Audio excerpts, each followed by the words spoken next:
Quando eu cheguei na adolescência, eu lembro que um dos meus maiores desejos era finalmente chegar ali nos meus 18 anos, porque na minha cabeça, quando isso acontecesse, eu finalmente iria poder começar a trabalhar e teria a minha independência financeira. Eu ia ter meu carro, meu apartamento, minha casa, ainda que fossem de aluguel, e eu ia poder comprar as minhas coisas e finalmente iria poder deixar de ter que dar qualquer tipo de satisfação, principalmente ali para os meus pais. Mas olha só como a vida ela é uma coisa engraçada. Você simplesmente cria algumas expectativas e a vida simplesmente chega no seu ouvidinho e fala: "Nananina não, vai ser do meu jeito."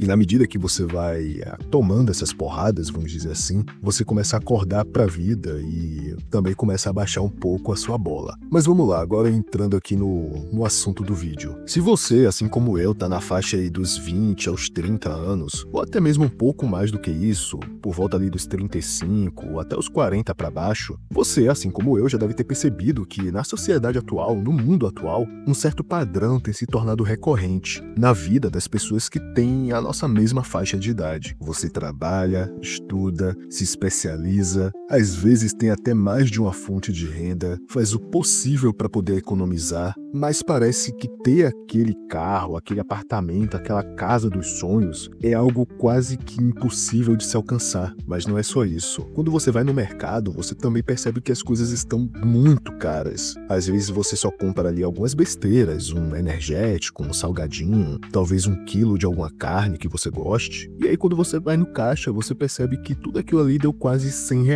Umas besteiras que você não vai levar nem 2, 3 dias para poder consumir. R$ 100 em um país que o salário mínimo é praticamente R$ 1.500. E daí você observa essas coisas e começa a ligar os pontos e também passa a fazer algumas comparações. Como é que em um mundo cada vez mais tecnológico, as coisas que deveriam se tornar cada vez mais acessíveis se tornam mais e mais caras? Por que que eu tenho uma formação e um emprego que é muito superior àqueles que meus avós tiveram, por exemplo, e ainda assim parece que eu não consigo fazer nem metade, nem 1/3 do que eles fizeram? Para vocês terem uma noção disso que eu tô falando, a minha avó, por parte de pai, ela teve 7 filhos, a maioria mulheres. E assim, a minha avó, não só a minha avó, mas também o meu avô, eles vieram de uma origem muito simples, e eles sempre tiveram trabalhos simples. E ainda assim eles conseguiram educar e formar os seus 7 filhos. Tanto é que hoje em dia, todos eles têm uma vida, vamos dizer assim, razoável. Têm os seus imóveis, alguns até têm carro, outros chegaram até mesmo a fazer faculdade e passaram em concursos públicos. Então assim, eles não têm luxo, vamos colocar dessa forma, mas todos têm uma vida, vamos dizer assim, digna. Mas pensando na realidade de hoje, ter 7 filhos é praticamente inconcebível. Tem casais por aí que não conseguem dar conta de 1 ou até mesmo 2, pelo simples fato de que ter filho custa caro. Se você quiser colocar o seu filho em uma escola de qualidade, ou melhor dizendo, em uma escola com um mínimo de qualidade, você vai pagar aí uma mensalidade por volta de R$ 1.000, jogando por baixo. E olha que escola particular hoje em dia também não é garantia de que o seu filho ele vai ter um ensino de qualidade. Às vezes colocar o seu filho em uma escola particular só vai impedir que ele seja exposto a algumas merdas que acontecem em escolas públicas, por exemplo. Agora, quando nós falamos de veículos, a coisa fica ainda pior. Um carro básico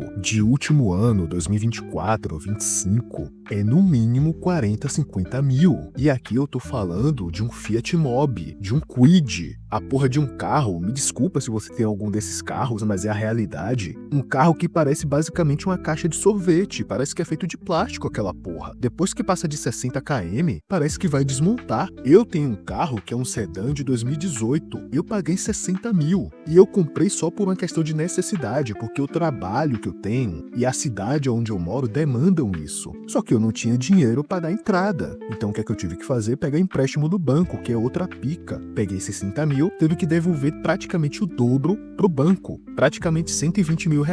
Só que eu só fiz essa maluquice também porque eu sou servidor público. Então eu tinha certeza de que eu poderia quitar essa dívida. Só que o cara que ganha pouco, que é a realidade da maioria dos brasileiros, como é que ele vai juntar dinheiro para pagar 40, 50 mil num carro em sua versão mais básica? E detalhe, 40 mil, 50 mil se ele for comprar na mão de outra pessoa. Porque se ele for tirar direto da concessionária, é de 70 mil pra cima. Então o que resta muitas vezes é o cara fazer um financiamento financiamento que vai ter juros absurdos e aí ele vai ter que pagar praticamente o dobro. Carro, infelizmente, virou artigo de luxo nesse país. Financiamento de apartamento, de casa, então nem se fala. Todas as pessoas que eu conheço da minha faixa de idade que fizeram isso só conseguiram porque eles estavam namorando ou porque acabaram casando. Aí se juntaram, né? Juntaram as rendas e aí conseguiram fazer o financiamento, conseguiram construir a própria casa. Mas até para você morar de aluguel tá difícil. Novamente, a maioria das pessoas que eu conheço na minha faixa de idade que estão morando de aluguel em apartamento, casa, enfim que seja, é porque o cara tá dividindo o aluguel com a esposa, com a namorada, com algum amigo,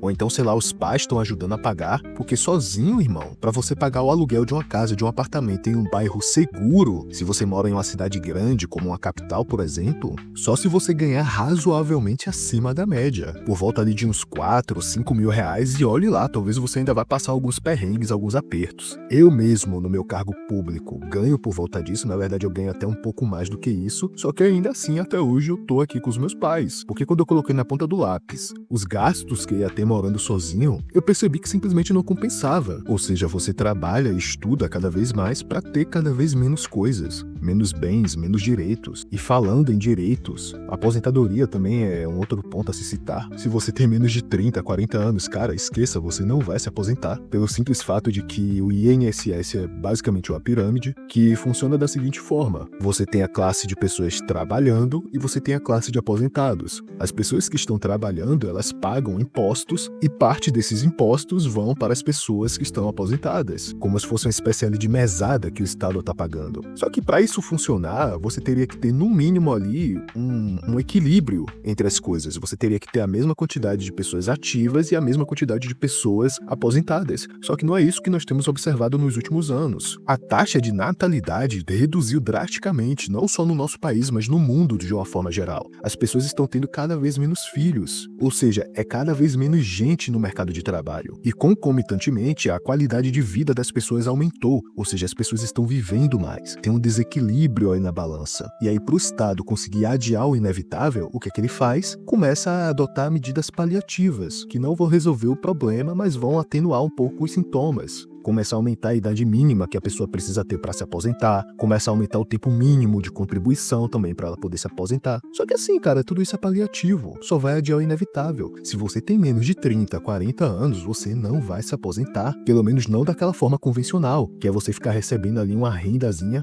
que vai ajudar você a se manter pelo resto da sua vida. Na melhor das hipóteses, você só vai receber ali um dinheirinho do governo que talvez vai te ajudar a pagar uma conta, comprar um pouco de comida, mas deixar de trabalhar, irmão, você não vai. Se você não se planejar, se você não criar diferentes fontes de renda, se você não criar ali uma forma de renda passiva, você vai trabalhar até morrer. É isso que vai acontecer. E eu acredito piamente que esse é um dos principais motivos que tem feito vários jovens simplesmente perderem a expectativa na vida e caírem em uma espiral de hedonismo. Porque vamos lá, você olha à sua volta, você vê que tá cada vez mais difícil você construir uma vida. Você ter aquele carro que você sempre quis, aquele apartamento, aquela casa, aquela liberdade financeira. Você vê que você vai ter que trabalhar e estudar até morrer para ganhar cada vez menos. Você vê que também tá cada vez mais difícil você constituir uma família e ter bons relacionamentos, porque hoje em dia as pessoas estão simplesmente cada vez mais líquidas e cada vez mais imaturas. Elas cansam de um relacionamento, elas simplesmente vão lá e trocam como se fosse, sei lá, uma série da Netflix que ela enjoou. Isso na melhor das hipóteses, porque também existe a possibilidade da pessoa ficar te metendo o chifre pelas costas. Então o cara vê tudo isso e pensa o seguinte: